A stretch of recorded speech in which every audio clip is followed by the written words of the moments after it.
다 자리에서 일어나시기 바랍니다. 찬송가 383장을 찬양드리겠습니다.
교동문 5번 시편 8편 말씀을 교독하겠습니다.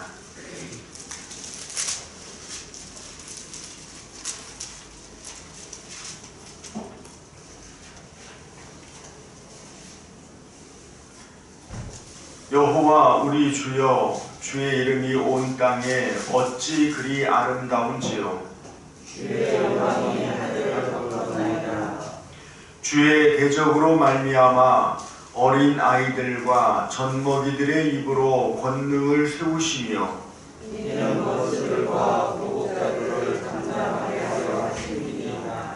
주의 손가락으로 만드신 주의 하늘과 주께서 베풀어 주신 달과 별들을 내가 보오니 사람이 무엇이기에 주께서 그를 생각하시며 인자가 무엇이기에 주께서 그를 보시나이까. 그를 하나님보다 조금 못하게 하시고 영화와 조기로 하늘 지으셨나이다.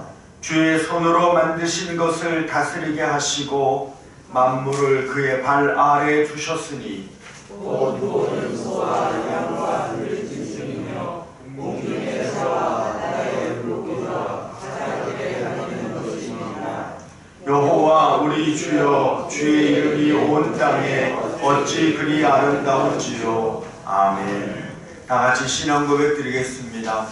전능하사 천지를 만드신 하나님 아버지를 내가 믿사오며 그 외아들 우리 주 예수 그리스도를 믿사오니 이는 성령으로 잉태하사 동정녀 마리아에게 나시고 본디오 빌라도에게 고난을 받으사 십자가에 못 박혀 죽으시고 장사한 지 사흘 만에 죽은 자 가운데서 다시 살아나시며 하늘에 오르사 전능하신 하나님 우편에 앉아 계시다가 저로서 산 자와 죽은 자를 심판하러 오시리라.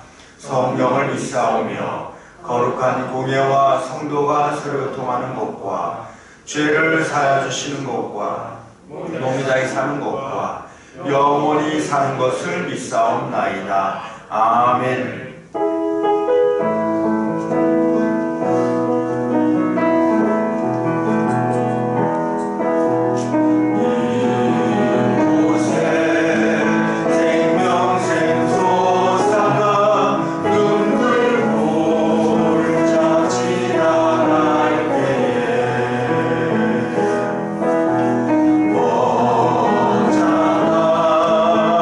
열매 맺히고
악인의 꾀를 쫓지 아니하며 죄인의 길에 서지 아니하며 오만한 자의 자리에 앉지 아니하고 오직 여호와의 율법을 즐거워하여 그 율법을 주야로 묵상하는 자이다. 아멘.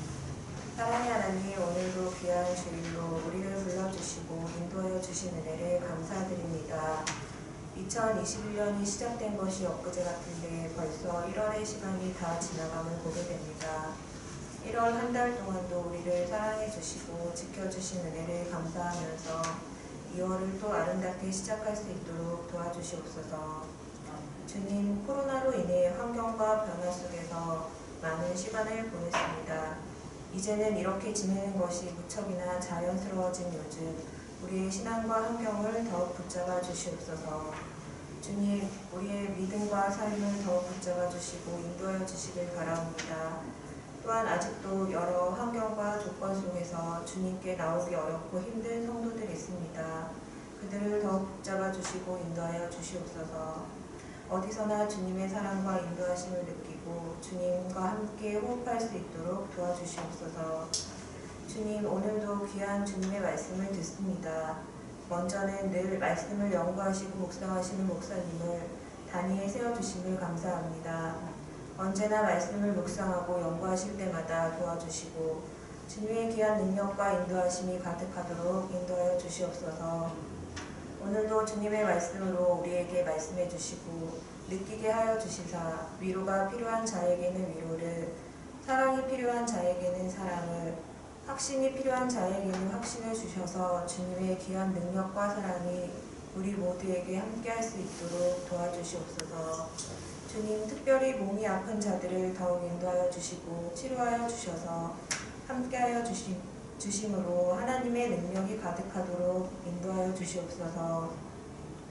오늘도 우리의 예배를 받아주시고 함께하여 주시다 마치는 시간까지 홀로 영광 받아주시고 감사를 드리며 살아계신 예수님의 이름으로 기도드리옵나이다. 아멘.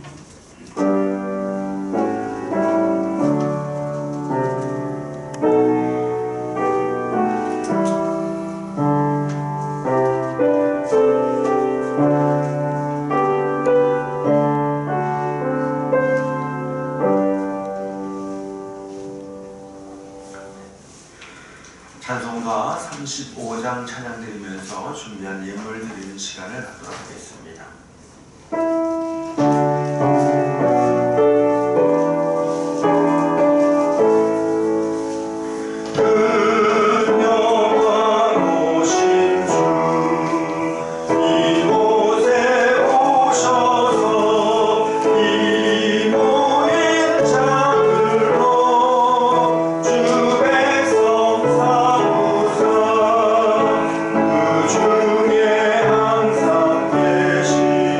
그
1월 마지막 주일이면서 또 오늘이 1월 마지막 날이기도 합니다.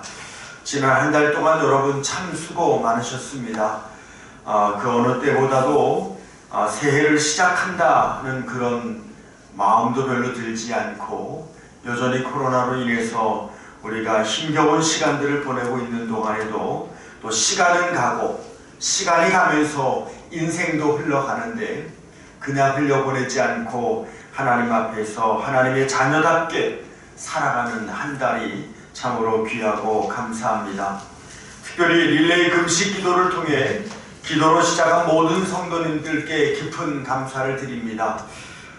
우리가 30일 동안 그 특별 금식 기도를 하면서 또 이 일에 동참하며 함께 기도했던 모든 성도들의 삶에 올 한 해가 정말 풍성하고 아름답고 하나님이 인도하시는 크고 놀라운 역사 가운데 충만하기를 주님의 이름으로 축원합니다.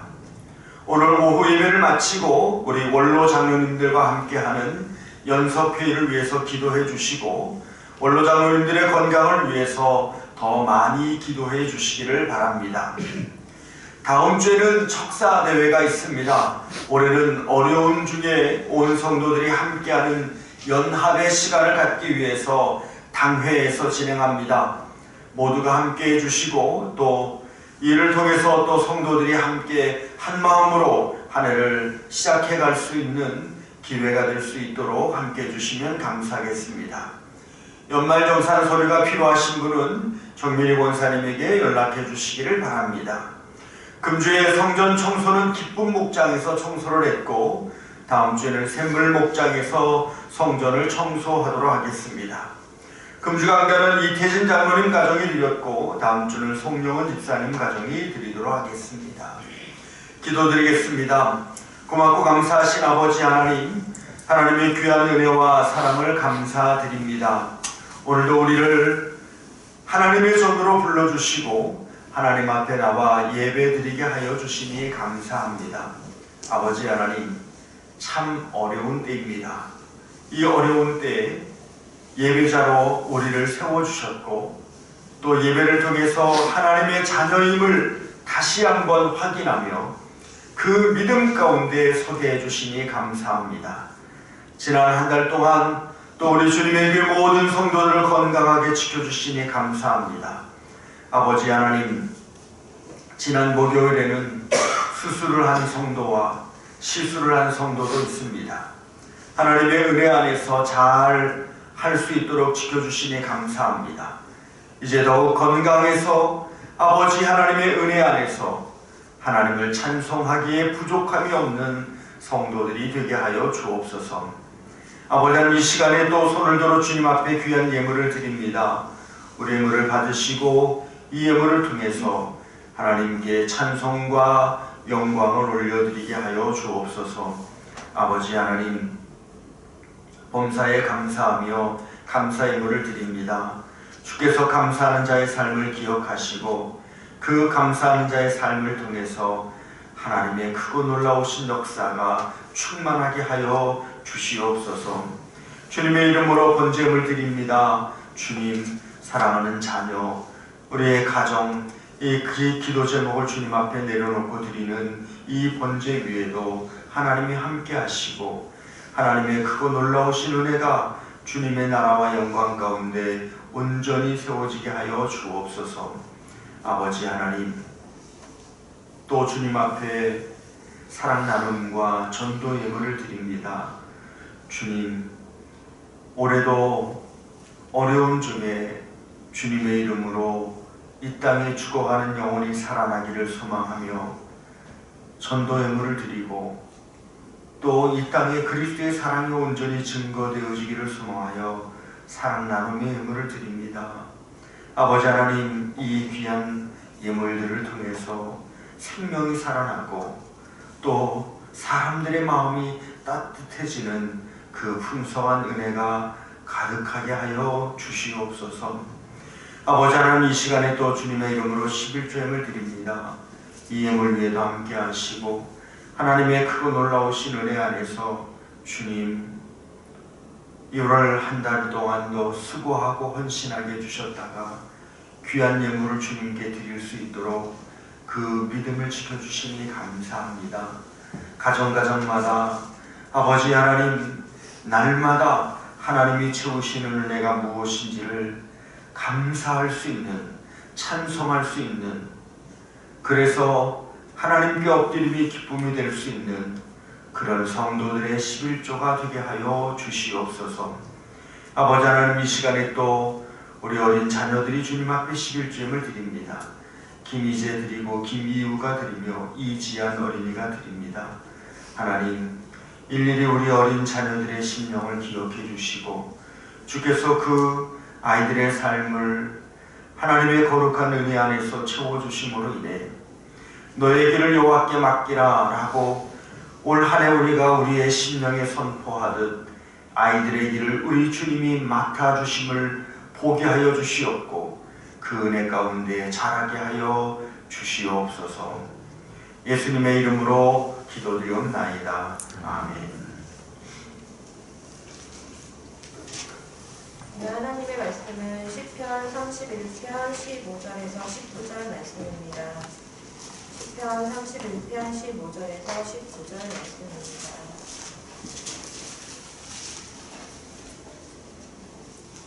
다 찾으신 줄 알고 제가 독해 드리겠습니다. 나의 앞날이 주의 손에 있사오니 내 원수들과 나를 핍박하는 자들의 손에서 나를 건져주소서. 주의 얼굴을 주의 종에게 비추시고 주의 사랑하심으로 나를 구원하소서. 여호와여, 내가 주를 불렀사오니 나를 부끄럽게 하지 마시고 악인들을 부끄럽게 하사 수월에서 잠잠하게 하소서. 교만하고 완악한 말로 우리의 의인을 치는 거짓 입술이 말 못하는 자 되게 하소서. 주를 두려워하는 자를 위하여 쌓아두신 은혜, 곧 주께 피하는 자를 위하여 인생 앞에 베푸신 은혜가 어찌 그리 큰지요. 아멘. 오늘은 1월 마지막 주일입니다. 지난 한 달 동안의 삶을 돌이켜보면서 또 우리가 오늘 시편 31편 15절에서 19절까지 말씀을 통해 맡긴 자의 신앙 고백이라고 하는 주제로 말씀을 나누려고 합니다. 본문 15절 말씀에 보면 나의 앞날이 주의 손에 있사오니 내 원수들과 나를 핍박하는 자들 손에서 나를 건져 주소서라고 고백합니다. 다윗은 자신의 앞날이 주의 손에 있다고 고백하면서 19절에 보면 주를 두려워하는 자를 위하여 쌓아두신 은혜, 곧 주께 피하는 자를 위하여 인생 앞에 베푸신 은혜가 어찌 그리 큰지요 라고 고백합니다. 한마디로 주께 피하는 자를 위해서 하나님이 베푸신 은혜가 크다라고 고백하고 있습니다. 그러니까 자신의 앞날이 주의 손에 있다는 사실과 그래서 주님께 피하는 자에게 하나님이 베푸시는 은혜가 있다는 이런 사실들을 생각해 보면 왜 우리가 우리의 삶을 하나님 앞에 맡겨야 되는지를 다시 한번 묵상하지 않을 수가 없습니다. 사랑하는 성도 여러분, 2021년 주님의 교회 표어는 너희 길을 여호와께 맡기라입니다. 우리가 한 달 동안 이 주제를 가지고 말씀을 나누고 있는데 오늘은 1월 5번째 주일입니다.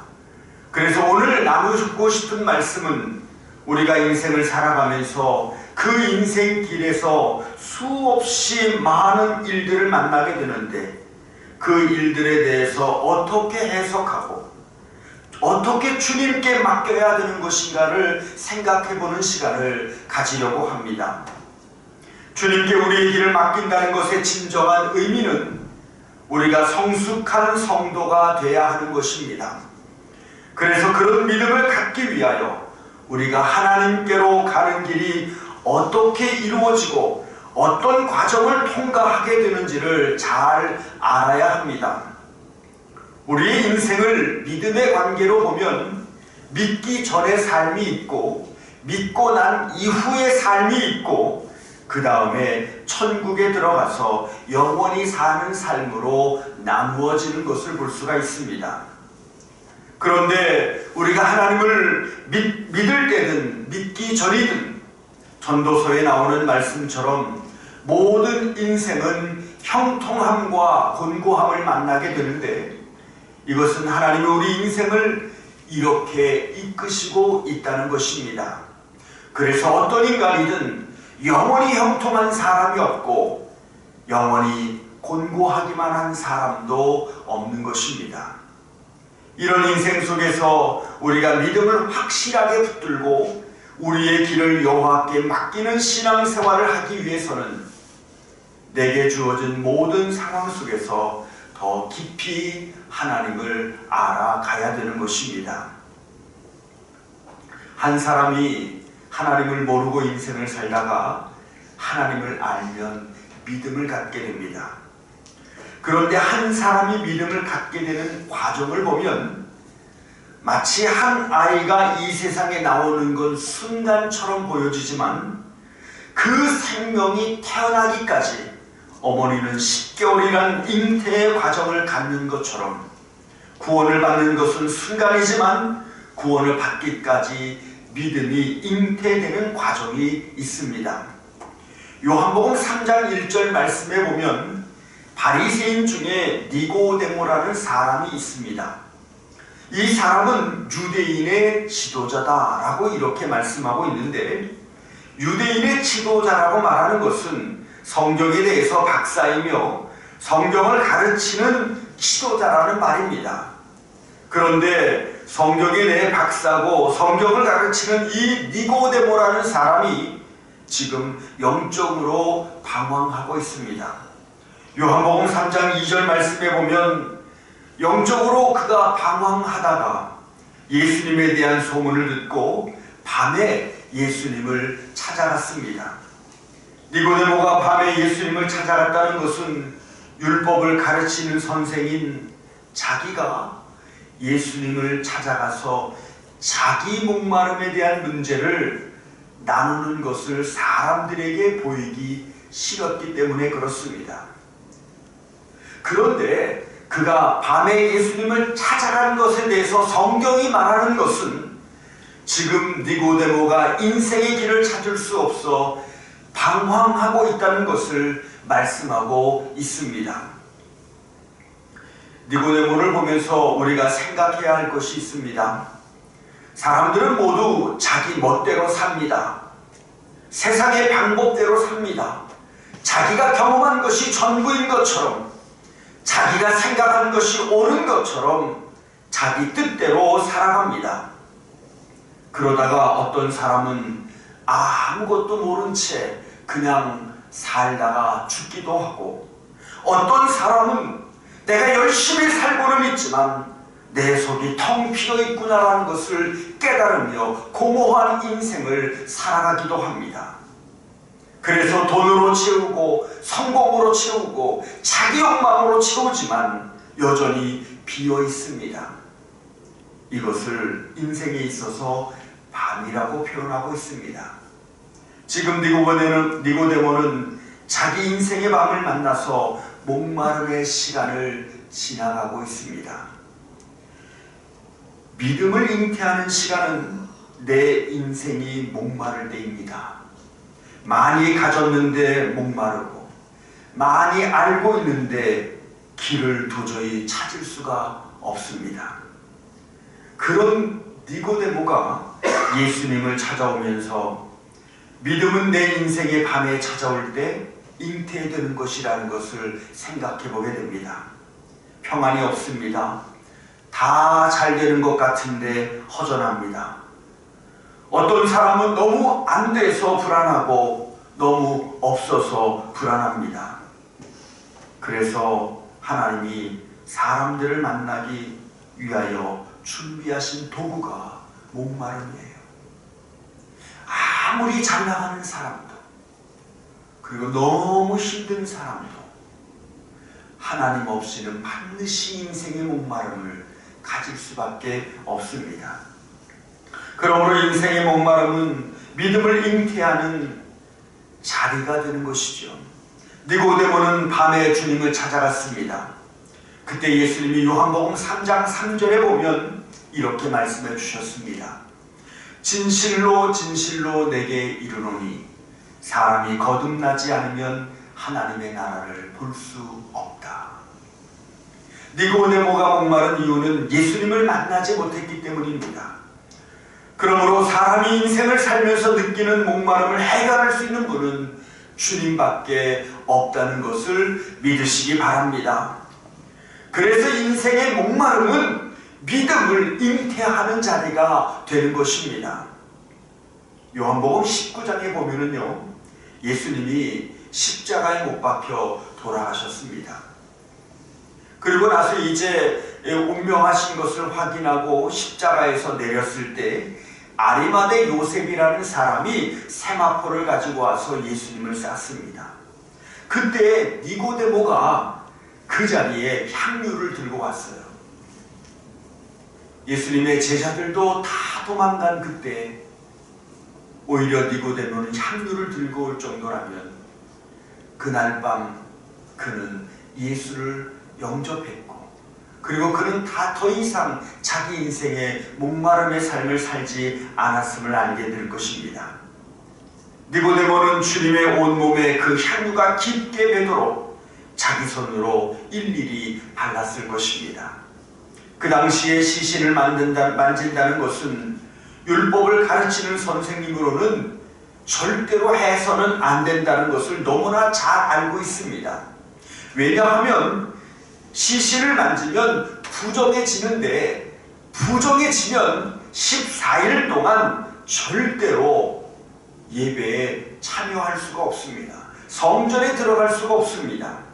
그러니 성경을 가르치는 니고데모가 예수님의 시신을 만진다는 이유는 율법보다 더 값진 것을 깨달았기 때문입니다. 예수님을 통해 공허할 수밖에 없던 인생의 채우심을 얻었기 때문에 그렇습니다. 니고데모는 압니다. 우리가 문둥병자를 만지면 부정해지지만 예수님이 문둥병자를 만지면 문둥병자가 나음을 입고 정결해진다는 사실을 압니다. 그래서 살리시는 예수님은 지금 죽었으나 죽은 것이 아니라 우리를 살리기 위하여 친히 죽음의 자리에 들어가심을 알기에 그는 그 예수님의 시체에 향유를 붓기 위해 그 자리에 향유를 들고 찾아온 것입니다. 사랑하는 성도 여러분, 어떤 사람이든 인생의 밤에 주님을 찾아야 합니다. 왜냐하면 사람이 하나님께 자기의 길을 맡기는 가장 중요하고도 첫 번째 되는 맡김이 뭐냐? 바로 주님을 만나는 것이기 때문에 그렇습니다. 그 어떤 인간이 주님을 만나지 않고 자신의 길을 여호와께 맡길 수 있으며 인생에 있어서 가장 중요한 맡김이 무엇이겠습니까? 우리 주님이 십자가에서 당신의 영혼을 주님께, 하나님께 맡기듯이 우리는 이 인생을 살아가면서 우리의 영혼을 주님께 맡겨야 됩니다. 요한복음 1장에 보면 예수님이 빛으로 오셨는데 요한복음 3장에 보면 깜깜한 밤에 니고데모가 빛이신 주님께 나왔습니다. 인생의 밤, 아무도 그 밤을 환하게 할 수 없는데 니고데모는 예수님께 와서 빛이신 예수님으로 인하여 인생의 밤이 환한 낮이 되었던 것입니다. 이 믿음의 은혜가 없이는 어떤 인간도 목마름에서 물을 얻을 수 없으며 깜깜한 밤중에 어디로 가야 할지 방향을 찾을 수가 없습니다. 사랑하는 성도 여러분, 우리는 이 첫 번째 맡김, 즉 주님을 만나는 은혜를 가진 자들입니다. 그러므로 2021년을 주님께 맡기기로 결단한 우리는 이런 기도를 드려야 할 것입니다. 하나님, 우리가 먼저 믿음을 가진 자로 빛으로 오신 주님을 만난 성도로 세워주심을 감사합니다.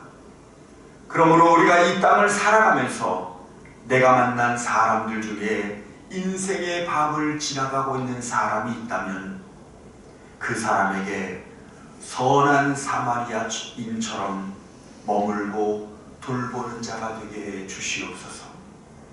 그들에게 빛 되신 주님을 소개하는 복음의 눈이 열려있는 성도가 되게 해 주시옵소서. 아멘. 이렇게 우리는 내가 먼저 주님을 만나서 그 깜깜한 밤에 내 영혼, 내 인생을 주님께 맡겼던 것처럼 주님 만나지 못해 방황하는 자들을 외면할 것이 아니라 이 세상에서 죄의 강도, 사단의 강도, 하나님 없는 강도를 만나 죽어가는 자로 여겨 돌보고 섬겨 빛 대신 주님을 만나게 하는 것이 우리의 사명이 아니겠습니까?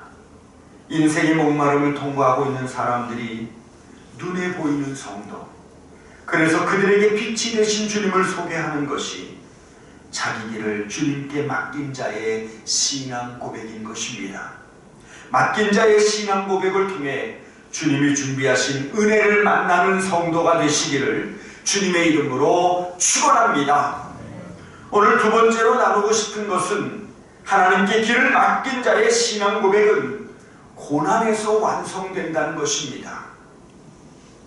고난은 이론적인 믿음을 실제의 믿음으로 바꾸는 역할을 하고 있습니다. 내가 믿고 있다고 생각하는 믿음이 고난 때문에 실제가 되는 축복이 된다는 것입니다. 사람이 생각하는 것들이 늘 실제가 되지 않습니다. 사람이 아는 지식이 곧 실제가 되는 지식으로 변하는 경우가 반드시 주어져야 됩니다.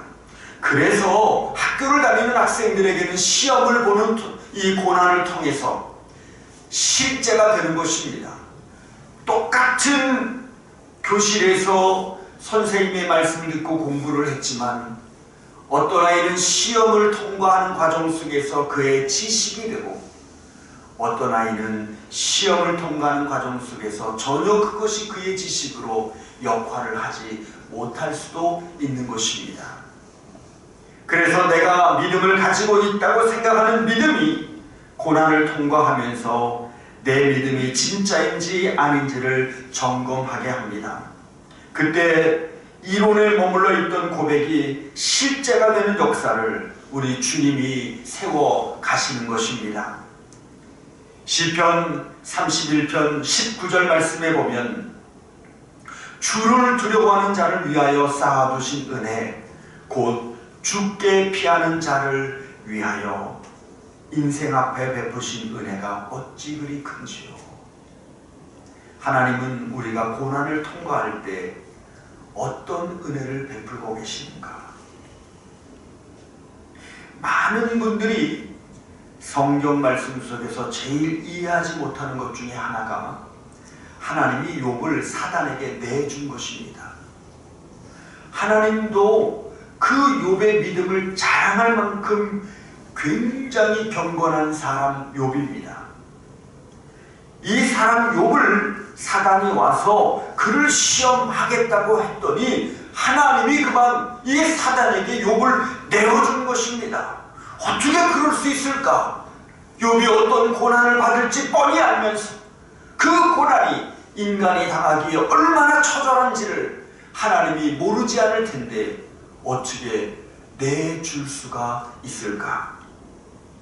사단이 하나님께 와서 한 말을 보면 이 사람이 하나님이 많이 축복해 주니까 믿는 것이지 고난을 주면 하나님을 저주하고 떠날 것이다.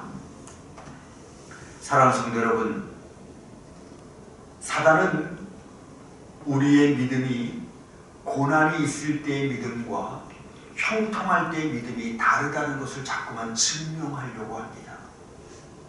우리가 이것을 정말 잘 알아야 됩니다.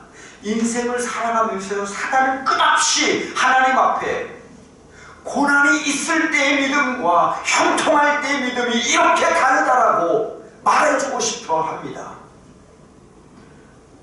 그런데 우리 주님은 욥에게 형통할 때든지 고난이 있을 때든지 그 믿음이 똑같다는 것을 보여주라고 말씀하고 있습니다. 우리는 안타깝게도 고난 앞에서 믿음이 무력해질 때가 너무나 많이 있습니다.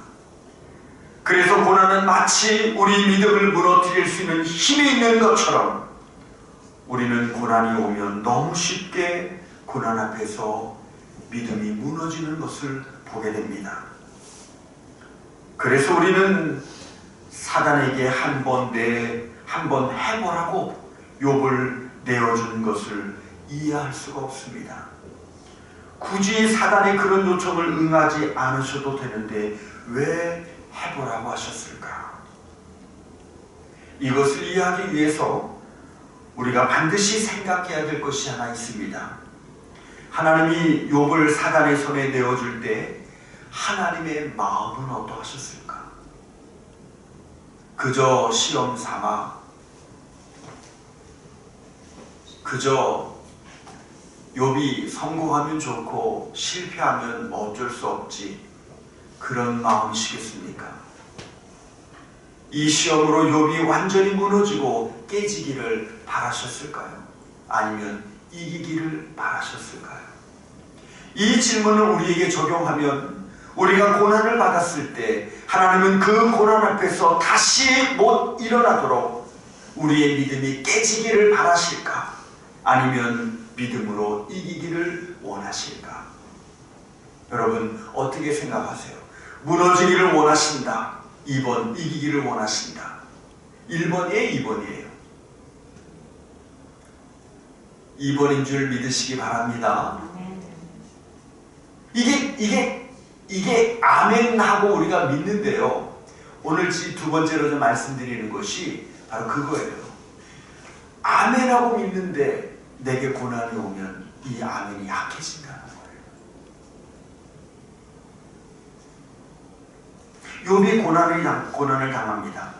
그 욥이 고난 앞에서 주신 자도 여호와시요 찾으신 분도 하나님이시니라고 입술로 범죄하지 않았습니다. 그 후 친구들이 왔을 때 욥이 자기 신앙 고백을 친구들에게 계속 말하는데 이 친구들이 전혀 들어주지 않습니다. 오히려 친구들이 이 욥의 신앙을 막 비난합니다. 욥은 계속해서 신앙 고백을 하고 있는데 힘이 없습니다. 욥이 아무리 자기 신앙을 고백하는데도 이 고난이 끝나지 않습니다. 내가 이만큼 신앙을 고백하면 고난이 끝나겠지. 이만큼 신앙을 고백하면 하나님이 이 고난을 걷어가시겠지. 생각하고 고백하는데 고난이 안 끝납니다. 그러다가 욥이 자기 의를 정당화하는 실수를 범하기도 합니다.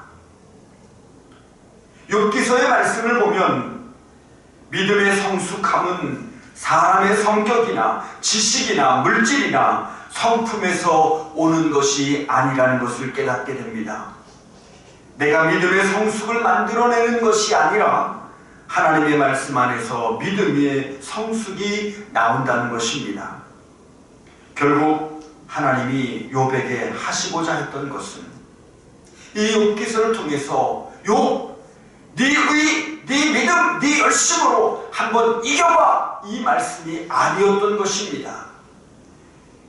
하나님이 욥을 사단에게 내어주시며 하셨던 말씀은 욥, 내가 너와 함께 있다, 이거였습니다. 우리가 인생의 어떤 고난의 길을 걸어갈 때 하나님이 우리에게 해주시고 싶은 말씀은 은실아, 내가 너와 함께 있다. 그러니까 자기의 길을 여호와께 맡기는 자의 신앙 고백은 고난 중에도 하나님은 나와 함께 하심을 고백하는 것입니다. 그래서 욥은 하나님과 나와의 관계가 아버지와 아들의 관계로 아는 신앙에서 고난을 통해 그 아버지께 자기를 맡기는 실제적 신앙으로 새로워졌음을 욥기서를 통해서 보게 됩니다. 사랑하는 성도 여러분, 우리가 고난을 당할 때 우리의 믿음이 깨지는 것처럼 보여지지만 하나님은 우리가 고난으로 넘어지기를 원하시는 것처럼 느껴지지만 하나님은 우리가 넘어지는 것을 원하지 않습니다. 그래서 끝없이 우리가 인생의 길을 걸어가는 동안 내가 너와 함께 한다라고 말씀해 주고 계시며, 이 음성을 듣는 자들이 자기의 길을 여호와께 맡기게 되는 것입니다. 그래서 하나님은 기도와 말씀으로 강력하게 우리가 일어나기를 원하십니다. 하나님이 우리를 그래서 간섭하시는 것입니다. 내가 너의 아버지다. 너는 내 아들이고 내 딸이다. 이런 과정을 거치면서 우리는 하나님을 아는 관계에서 하나님이 내 아버지라는 실제적 관계로 바뀌어가는 신앙생활을 하게 되는 것입니다. 그러므로 고난이 축복으로 변하는 과정을 잘 통과하는 성도들이 되시기를 주님의 이름으로 축원합니다. 결국 고난을 통해 하나님과 살아있는 관계를 발견하는 순간 우리의 믿음은 더 깊어지게 됩니다. 이렇게 해서 성숙한 그리스도인이 될 때 하나님께 길을 맡긴 자의 신앙 고백 역시 깊어지게 되는 것입니다. 그러므로 고난의 시간은 하나님과 나와의 관계를 살아있게 합니다. 고난의 시간은 하나님과 나와의 관계가 하늘에 계신 하나님과 땅에 있는 내가 아니라 내 곁에 계신 하나님과 그 하나님과 동행하는 나로 세워지는 것입니다. 하나님, 나의 하나님, 나의 하나님. 눈물로 기도하는 자에게 실제가 되시는 나의 하나님. 내 인생 속에서 만난 고난이 하나님을 더 깊이 만나라고 주신 하나님의 축복임을 깨닫고 내 길을 맡긴 자의 신앙 고백을 드리게 하옵소서. 이런 기도가 여러분의 삶 속에 살아있게 되기를 주님의 이름으로 축원합니다. 그러나 현실에서 가장 크게 나타나는 문제는 말로는 맡긴다고 하고 또 진심으로 맡기는 자의 신앙 고백을 드리고 싶은데 우리는 너무 연약하다는 것입니다. 우리가 믿음의 길을 가지만 우리가 너무 연약해서 주님의 기대에 미치지 못하는 실수와 실패를 할 때가 너무 많이 있습니다. 돈 때문에 맡김의 길에서 실패합니다. 감정 때문에 맡김의 길에서 실패합니다. 자기 분노, 자기 지식 때문에 맡김의 길에서 실패합니다. 우리가 나의 길을 하나님께 맡기는 삶 중에 반드시 통과해야 할 것이 나의 연약함 때문에 무너지는 나의 영적 실패의 길을 통과할 수밖에 없다는 것입니다. 베드로가 십자가를 앞에 두고 계신 예수님 앞에 이렇게 말했습니다. 여기 있는 모든 사람들이 다 예수님을 떠나도 나는 죽어도 안 떠납니다. 베드로의 이 말은 진심이었습니다. 추워도 거짓이 없었습니다. 정말로 그러고 싶었고 그럴 수 있다고 생각했습니다. 그런데 그렇게 큰 소리치던 베드로에게 실제적 두려움이 찾아오니까 그 두려움을 이기지 못하고 3번씩이나 예수님을 부인했습니다. 이렇게 우리는 자기의 연약함 때문에 넘어질 때가 너무 많이 있습니다.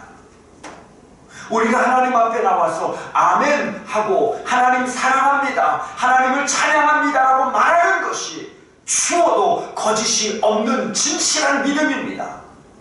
그런데 두려움이 찾아오면, 염려가 찾아오면, 낙심이 찾아오면 그만 이 연약함 속에서 속절없이 무너지는 것이 또한 우리의 모습이라는 것입니다.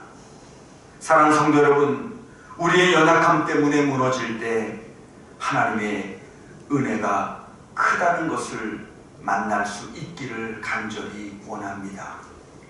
왜냐하면 하나님은 내가 잘할 때만 나의 하나님 되시는 것이 아니라 내가 실패하고 깨졌을 때도 나를 붙들어 주시는 아버지시기 때문에 그렇습니다. 저는 우리 주님의 교회 성도들이 이것을 아는 신앙이 아니라 이것을 체험하는 신앙이 되기를 간절히 원합니다. 그래야 우리의 길을 그분께 맡길 수 있고 그분께 내 길을 맡기면서 끝없이 신앙 고백을 할 수가 있게 되는 것입니다. 열왕기상 19장 4절과 5절 말씀에 보면 엘리야가 하나님 앞에 이렇게 하소연합니다. 하나님, 더는 못하겠습니다. 그러니 차라리 나를 죽여주십시오. 죽여달라고 하소연하는 엘리야에게 열왕기상 19장 5절에 보면 하나님이 천사를 보내 그를 어루만지며 그에게 말씀해 주시기 시작했습니다. 이 말씀을 한마디로 말하면요, 하나님이 엘리야를 안아주셨다. 죽여달라고 하소연하는 그런 엘리야를 책망하거나 비난하거나 믿음이 없다고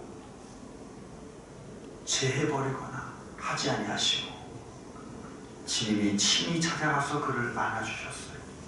그를 만져주셨어요. 사랑하는 성도 여러분, 주님이 만져주시면 안진뱅이가 일어나고 중풍병자가 일어나며 보지 못하는 자가 보았습니다. 나를 안아주시고 만져주시는 주님, 이것이 하나님이 우리를 사랑하시는 방법입니다. 그래서 이 세상에는 그분의 사랑보다 더 큰 것이 없습니다. 그분의 사랑을 알면 기대합니다. 그 사랑보다 큰 것이 없기 때문에 우리가 그분의 사랑 안에서 기대합니다. 사랑하는 성도 여러분, 왜 우리가 나의 길을 하나님께 맡겨야 합니까? 나를 나보다 더 사랑하는 그분이 나의 하나님이시기 때문에 그렇습니다. 그러므로 낙심과 좌절의 자리에 머물러 있지 마시고 오늘 이 예배가 하나님이 나를 안아주시는 회복의 예배가 되기를 바랍니다. 넘어진 곳에서 우리는 하나님을 붙들어 주심을 체험하게 됩니다. 넘어진 자리는 망하는 자리가 절대로 아닙니다. 내 연약함 때문에 나는 스스로 실망하지만 주님은 우리에게 소망을 주십니다. 그러므로 내가 나의 길을 맡길 수 있는 것은, 내가 내 인생의 길에서 신앙을 고백할 수 있는 것은 나에게서부터 나오는 것이 아니라 하나님의 사랑으로부터 오는 것입니다. 이 사랑이 여러분의 신앙 고백이 되기를 주님의 이름으로 축원합니다. 기도드리겠습니다. 하나님, 우리의 믿음이 이론에 머물지 않게 해주시고 실제가 되게 하시고 체험이 되게 해주시옵소서. 예수님은 누구십니까? 우는 자의 위로가 되시며 없는 자의 풍성이 되시며 천한 자의 높음이 되시고 우리의 기쁨이 되어주시니 실제임을 고백합니다. 하나님, 내 인생이 하나님의 나라로 가는 철로 역정의 시간 동안 고난을 피할 수 없고 나의 연약함 때문에 영적인 실패와 무너짐을 피할 수 없는데 그때마다 우리를 붙들어 주시는 은혜를 누리는 우리가 되게 해 주시옵소서. 그래서 작은 것 하나도 주님께 그 길을 맡기는 성도로 온전히 서게 하여 주시옵소서. 예수님의 이름으로 기도드리옵나이다. 아멘. 다 일어나시기 바랍니다. 우리 옆에 있는 분과 함께 우리의 길을 주님께 맡깁시다. 인사를 나누겠습니다. 우리의 길을 주님께 맡깁시다.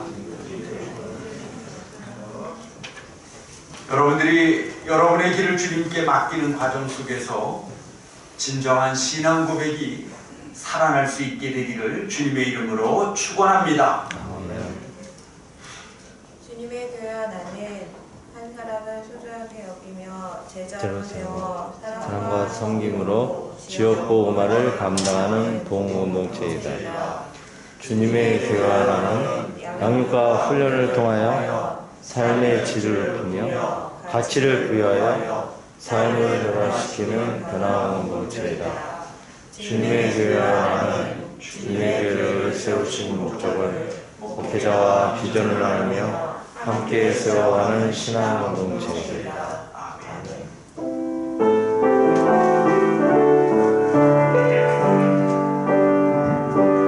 나약해 있을 때에도 주님은 함께 계시고 나 소망 잃을 때에도 주님은 내게 오시네. 나 시험 당할 때에도 주님이 지켜주시고 나 실망 당할 때에도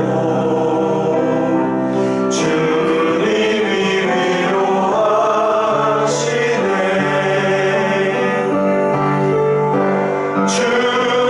주님만이 내 힘이시며 오 주님만이 날 도우시네. 오 나의 주님 내 아버지여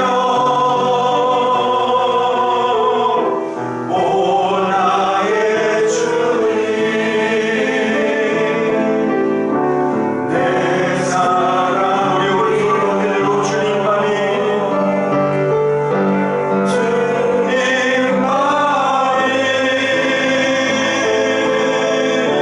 내 힘이시며 오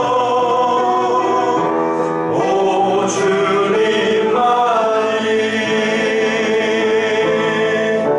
날 도우시네. 오 나의 주님 내 아버지여 오 나의 주님 내 사랑이여.